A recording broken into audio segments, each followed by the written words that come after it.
HO scale Athearn Genesis 2.0-9, right here on DG Modelworks.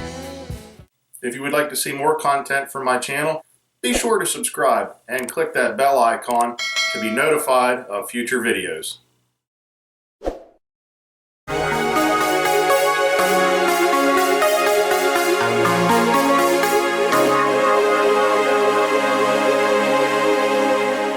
Welcome back to DG Modelworks. This is the end of October 2022, and we have a new release of the Dash 9 from Athearn Genesis. And this thing is amazing. This is a Genesis 2.0 model, which features lots of LED lighting. We have rolling bearing caps, and this thing is detailed to the max. So let's do what I normally do. We'll give a close-up look at this thing, go over some lighting features. This is equipped with Soundtraxx Tsunami 2 with a dual sugar cube speaker, so we will also discuss sound. So without further ado, let's get started. Alright, let's start at the top here as we go over the details of this locomotive, and it is a highly detailed locomotive, as you will see. Up top we do have the antennas, Sinclair antennas, LED lit number boards, high mount headlight, grab irons. You will notice the windshield wipers. It does have a full cab interior, more grab irons, the anti-reflective coating across the nose. You can definitely tell that. Very crisp paint. This is one thing I noticed with this. The paint on this, there's no bleed through or anything. Very sharp and crisp. Nicely done there. Moving further down, you do see the MU hoses, MU cable, receptacles, LED operating ditch lights that do alternate with the horn. We will cover that later. More grab irons down the nose, coupler cut lever, McHenry scale knuckle coupler. You will notice that this also does have the yellow grabs on top of the plow, so very nicely done there, very prototypical. Here you see the steps and some of the warning labels. You will notice that it does have simulated step lighting. This does not operate though, it is just for looks. You will notice it does have simulated walkway tread and etched see-through steps, and it also has walkway lighting front and rear, which we will take a look at a little later. As we look at the side of the cab, you will notice again the nice crisp lettering and numbering, no bleed through there, tinted cab windows, sunshades, wind deflectors, mirrors. You also notice it has a legible label here, the K9 APU unit label, along with the APU unit itself mounted right here. Athearn Genesis 2.0 models feature road number and road name specific details, such as this one, that has the APU unit installed on it. Here's a quick glimpse of the long hood, along with the fuel tank detail, K5LA horn. Again, this does have simulated walkway tread across the side, and the molded on detail is also really nicely done.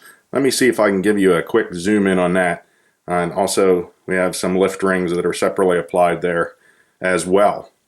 There's a closer shot of the molded on detail and all those warning labels. Really nicely done. Really nice radiator grille detail, along with see-through grills along the side of the long hood here. And you also notice the dashed sill striping, which is indicative of the earlier paint styles on Norfolk Southern locomotives. Later they switched to a solid reflective white sill striping. Taking a quick look at the rear detail, you do notice the high mount LED headlight again, or rear light, more grab irons, operating flashing ditch lights on the rear, and it does again have walkway lighting in the rear, which we will look at here in a little bit.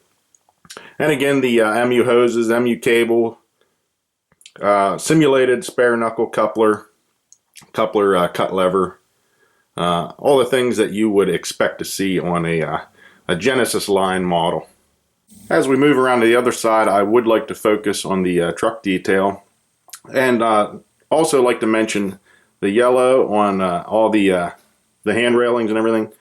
I don't see any that's chipping, peeling, or coming off. It's really nicely painted on, so there are definitely no issues there. Again, good truck detail with, again, rotating bearings or bearing caps. I would also like to note that Athearn has supplied 6 extra ones along with this locomotive, just in case you would happen to lose one. And again, there you see the dash white sill striping, along with the fuel tank detail and air reservoirs. And there is a glimpse of the front truck area. You got a nice simulated chain there going. Really looks good, and you can see some of the underbody piping. I will also flash up some still pictures here that will show the underbody piping and even the inside of this locomotive, so you guys know what you're getting. But anyways, again, rotating bearings. So let's check that, see if I can show that.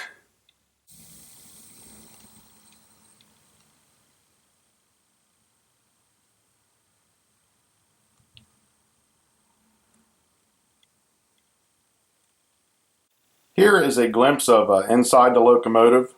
You will see the Tsunami 2 decoder and the Athearn dual sugar cube speaker. Here you see some of the pogo pins, they call them. That's what Athearn calls them, for some of the LED lighting connections. And that's really cool because then you can completely remove the shell away from the frame of the locomotive in case you want to do some work on the inside of it, or if you buy a DCC ready one and you want to install your own decoder, that definitely makes it a lot nicer. You don't have wires attached everywhere and in your way. And here you can see the underbody piping that is on the shell. Lots and lots of extra detail, and like I said, this is a quick glimpse of the inside of this locomotive, just for your knowledge. Please visit Midwest Model Railroad for all your model railroading and hobby supplies and needs. You can find them at midwestmodelrr.com or at their hobby shop in Independence, Missouri. Before we move on to the functions, lightings, and sounds of this locomotive, I would like to give you a little history of the real Norfolk Southern Dash 9, road number 9169. It has a build date of March of 1998. It is a Dash 9 40 CW, 4,000 horsepower. Norfolk Southern was the only railroad to have the 4,000 horsepower units. Everyone else had the Dash 9 44 CW, and that was 4,400 horsepower. Now, what era would this be prototypically accurate on your layout? It would be from 2006 to roughly 2012 or 2016, depending, and I will cover that here. Again, the build date of this locomotive was 1998, but in 2006, Norfolk Southern added the APU unit. So you could not prototypically use this on any year under 2006 on your layout. And you'll notice it does not have the PTC antenna array. Now, from what I can tell, right around 2012, there were some other additional antennas added to the roof. But it did not get a PTC antenna array until 2016. So you could roughly use this from 2006 to 2016 as dates on your model railroad. One good thing, it did retain the dashed sill striping the entire time. And then later on in its life, it was rebuilt into an AC 44 C6M number 4433 in 2021. So as you see this locomotive modeled here, you could easily get away with running that from 2006 to 2016. How about we fire this thing up and check it out? That can be done by applying track power. This is a Soundtraxx Tsunami 2 decoder. It will go through the startup function when applying track power.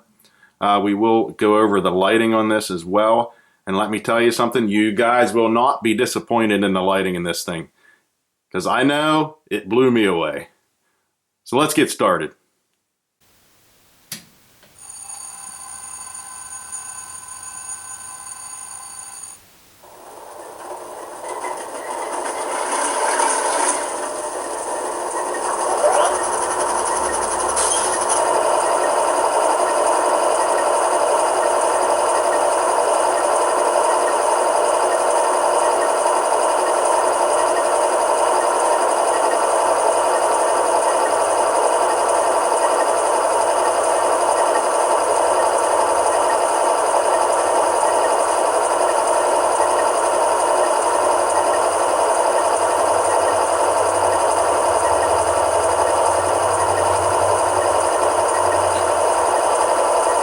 Does have a random cab chatter if you let it sit long enough, or function 7 will dim the lights and give you the cab chatter also if you're interested in that. We'll go over some of the more common sounds, such as the bell and horn here. Here goes the bell.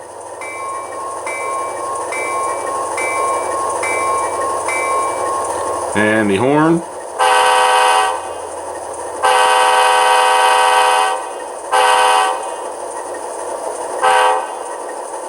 Now this should come to you from the factory with the correct horn and bell and prime mover already programmed in for you. Mine was, so yours should be. As you allow the locomotive to idle, you will hear different random sounds, such as the air compressor and everything, just like the real one. Function 8 will mute it. So let's mute that for now as we check out the lighting. Now we have the headlight, and like I said, you will not be disappointed with the lighting in this. Headlight is plenty bright enough. No complaints there from me. Keep in mind you are in a bright room. I can dim some of the lights here in a little bit just to give a demonstration. There is walkway lighting. You'll notice that right below the horse. Again, it's just a pinpoint LED light. You can see there as we dim the lights, you can see that a little better. Ditch lights. Check out the brightness on those ditch lights. Very happy with that. And function 6 are the lit number boards. There I notice they come on. You can adjust the brightness of the number boards if you desire. That would be CV62. You can set that anywhere between 0 and 255. 0 being dim and 255 being the brightest. The number boards come from the factory set at a value of 70, and that's what you see right there. If you would like them brighter, you can do that. Again, let me unmute this a minute, so we'll hit the horn just to demonstrate the flashing ditch lights and the rate.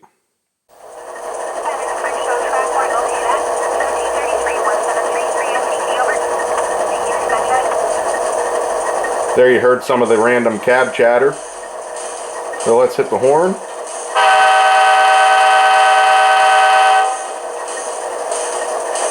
I even like that flash rate.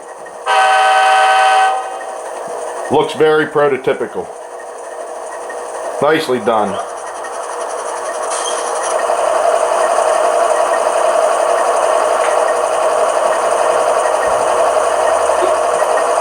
There's a quick glimpse with some of the lights turned off.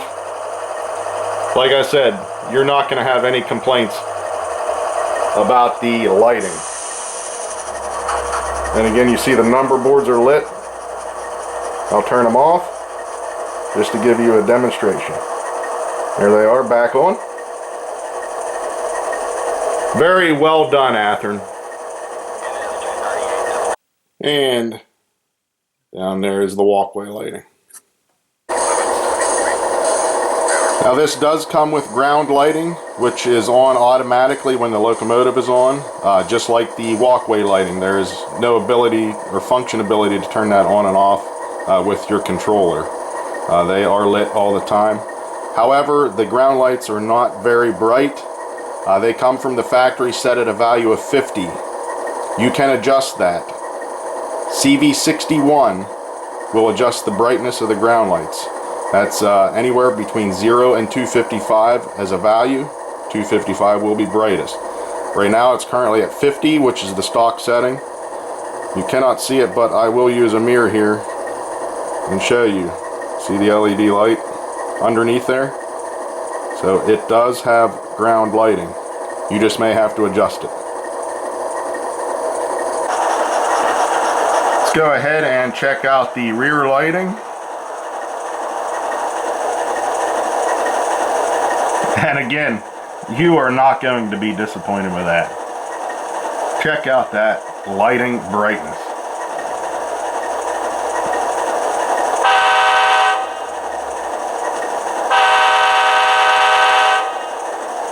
And again, nice flashing ditch lights. Very, very well done, Athearn. I am extremely happy about that. Man, that's awesome. I did notice a little bit of light bleed from the right front ditch light, but it is barely noticeable, believe it or not. While we have the locomotive muted, let's do a quiet run by.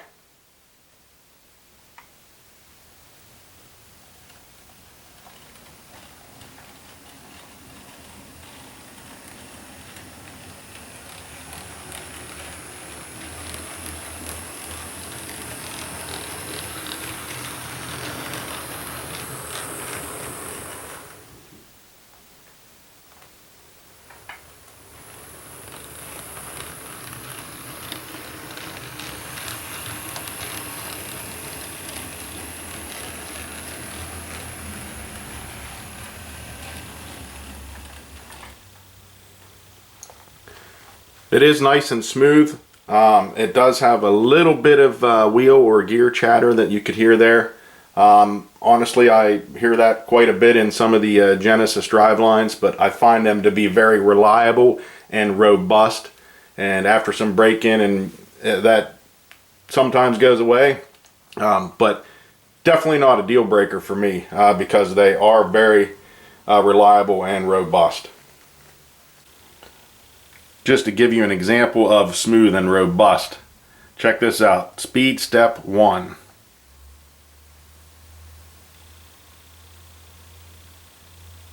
How's that for slow speed operation? Nice and smooth, no jerkiness. I like it.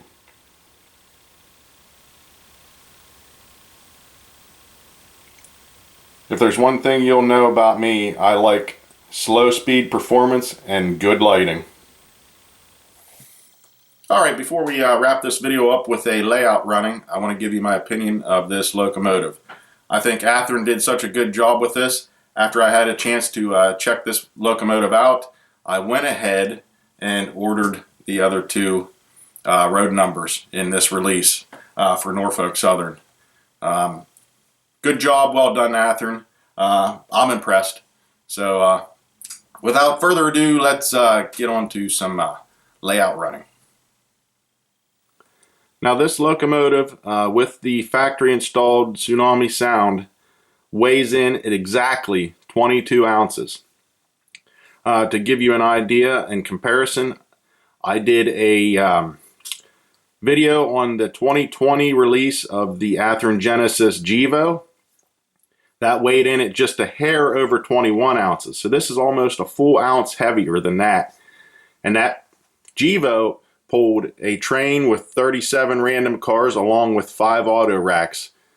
So it was a pretty good puller on my layout. Most of my layout is level. I do have the peninsula has a slight grade to it, not very much, so that does limit to the pulling power when I hit an uphill grade like that a little bit. But that Gevo pulled 37 cars along with 5 auto racks around the entire layout. So this should pull just as much, if not more. So how about we unmute this? I'm going to back up to a siding and hook onto some auto racks and give them a trip around the layout or two. This Tsunami 2 decoder is equipped with the digital dynamic exhaust, which I have set up for this. So it should provide a little bit more realistic sound and operation to running this locomotive. I will be doing the drone shot for a lot of this, so hopefully you don't get seasick.